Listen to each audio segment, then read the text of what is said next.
Hello and welcome along to another edition of They Once Raced Here. I'm Edward Sadler, pleasure to be joined by Chris Ganly. And Chris, we're essentially on the doorstep of Geelong, not far from the Bellarine Peninsula, an area where there's a lot of racing history. That's right, Ed. We're in downtown Geelong, and the reason I've brought you here is not only did they race here, but we're kind of in between where they used to race in Geelong and where they currently race. So we're on the corner of the Barwon Heads Road and Breakwater Road. Geelong Racecourse, 1.5 kilometres down the road there on Breakwater Road. That's where they race today. That's where they've raced since 1907. Geelong's a lot older than 1907, so the previous racecourse, believe it or not, was on the Barwon Heads Road here, about 4 kilometres down, a place called Marshall in Sparrow Vale. That's where the original racecourse. And so I've brought you here, Ed, to a little park in downtown Geelong. Yeah, did you want to have a kick of the footy or play some cricket or something here? No, I brought you here because it's kind of the gateway to the Bellarine, where we're going to see many other race courses. They raced in Port Arlington, they raced in Ocean Grove, they raced at Marcus Hill, they raced in Mannering, St Leonard's, many other places down here on the Bellarine. But they also raced here in Geelong, kind of in between where the real or the main race courses were in Geelong.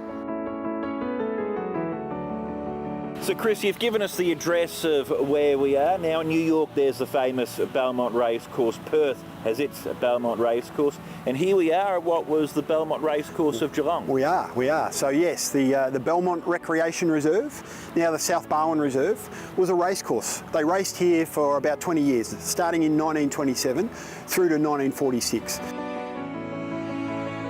It was a very popular racecourse. There were said to be quite a few people here in that first meeting. Unfortunately, though, the locals weren't particularly happy. They weren't happy for a few reasons, Ed. One of those being alcohol and the consumption of alcohol on the grounds here. The other one being gambling. One of the other concerns they had was they were going to put in a public address system here, and they were going to pipe the races from Melbourne into here so they could bet on them here, and they weren't happy with that. When this reserve was created, they wanted to fit it out. They wanted to beautify it, put trees in, put fences in. That costs money. And so to raise the money, they typically held like a mixed sports meeting or a race meeting to raise those funds. And that's what it achieved. That's what it achieved here through to that final meeting in 1946. From what you're saying as well, the locals back in those days don't sound like they were a fun crew of people to hang around with. We've been to other former race courses that there are still remnants from that past. That doesn't exist here. Yeah, nothing here, Ed. What we see here today is a pretty well-formed set of ovals where they play cricket and they play football here.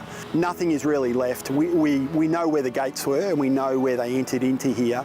But, it's one of those courses, Ed, where there's very little left about it. They're very hard to find any photographs of it. Not much left. In my travels of doing this, I did come across one gentleman who talked about coming here as a boy and remembers being here as a boy at the races. We've seen race books, we've seen some posters, we know the racing took place here, but just very little ephemera or memorabilia out there. So you've spoken about your travels, you're about to take me on my travels now. Where are we going to? Yeah, we're going to travel a bit out from here, Ed. So we're going to kick off from Geelong and we're going to head down to the Bellarine. We're going to go to a place called Suma Park. A very rich racing history there. We're going to see some really interesting stuff down the coast. So follow me and we'll head on down there.